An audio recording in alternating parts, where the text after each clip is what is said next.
А знаешь, молодой, как мы в свои времена костры жгли. Как? Я не знаю. А давай-ка я сейчас тебе и покажу. А давай. Всем здравствуйте, это программа «Рейтинг Мирона». Сегодня я вам расскажу, как мы жгли костры. Вот. Как мы я в своем юности жег такие костры. Правда, я спалил 3 леса, но это бывает. Ну что же, для первого правила нам нужны дрова, собственно. Ну что же, Ашот, пошли за дровами. Пошли.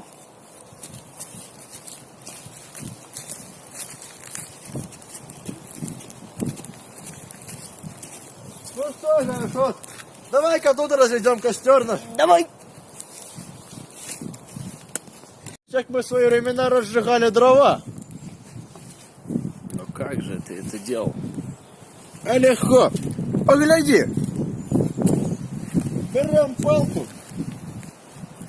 Вот такая. Вот туда. Дуй. Дуй.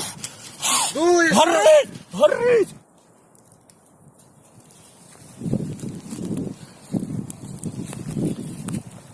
А як костер? Добрый? Горить. Хорошо. Палим. Вот такой вот способ, запомни, молодой. Будешь своих внуков учить. Это была программа «Рейтинг Мирона».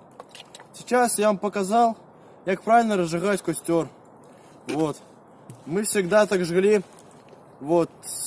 Дед меня еще учил. И прадед научил деда.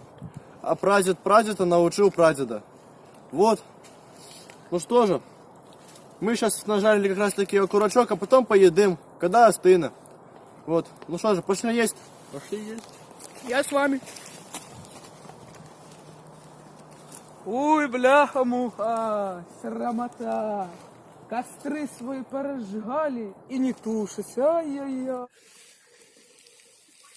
Ой, все равно не идея. Нужно принимать тяжелую артиллерию.